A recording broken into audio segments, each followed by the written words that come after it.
Good day mga boss. At yan na nga, bumalik tayo sa ating Lomi series. Pero sa ngayon, ang ating kakainin naman ngayon or ating orderin is gisado. Alright, so narito tayo ngayon sa Melissa. Yan, dito lang po yan sa may tapat ng iglesia. Alright, yan naman po ipalipa. At yan, papasok na tayo and umorder na. Kasama natin ngayon si paring James at saka si paring Kenneth. Ayan, at umagahan namin. Ayan, kakain kami dito. Ayan yung menu. Ayan, post nyo na lang para makita nyo yung menu at kung magkano. Alright, so dito, kumakain kami dito pag minsan pag umagahan. Yan, dito kami kumakain ng mga tropa. Kasi malapit to sa tambayan. Siyempre, magpipiga tayo ng kalamunding. Ayan, kalamunding. And kasama yung sibuyas. Ayan. Lalagay lang natin ang mga kalamunding. Yan, busin natin yung tatlo. Sakto yan. Same lang naman yung process nito, yung sausawan nito sa lomi. Alright? And syempre, pipiratin nyo yung sili para may laban pag kumakain kayo. And syempre, mas masarap yung medyo maanghang pag kumakain kayo ng lomi or ng gisado or pansit. Yan. Syempre, alisin nyo yung buto ng kalamunding at syempre yung sili. Ayan, tanggalin lang natin yung mga buto. Alright? And hindi naman tayo masyadong and syempre, lalagyan nyo ng toyo. Alright. So, katamtamang toyo lang. Ayan.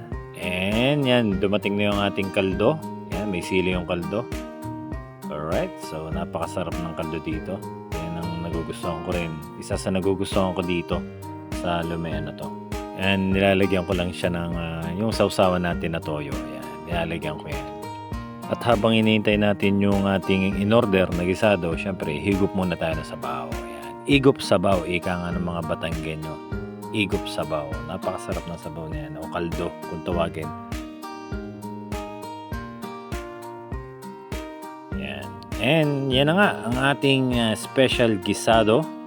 Alright, napakasolid ng lahok niyan. Yan, syempre may lumpia. Yan, may itlog, mayroong kikiam, yan, may siomay, tapos may rebusado rin yan. So, napaka-solid. And syempre, lalagyan nyo ng bawang. Yan, ginisang bawang. Mas okay yan kung meron yan para solid. And lalagyan nyo ng konting toyo. Alright. Konti lang, baka mapa-alat. Ayan, so, syempre, first bite natin. Syempre, papasalamat tayo kay Lord God. Alright. Thank you po, Lord. Ayan, napaka-solid ng gisado dito. So, pag talagang nagugutom ako, lomi yung kinakain ko, in-order ko dito. At yan, ang ating gisado. Ayan, lalagyan natin ng toyo again. Ayan, and nilalagyan ko to ng sabaw o yung kaldo, tinatawag, para mas masarap. Yan, kukunti na yung ating gisado. So, natira na lang is yung mga lahok. Ayan, at sinasawsaw na lang natin sa toyo. Alright, so last bite.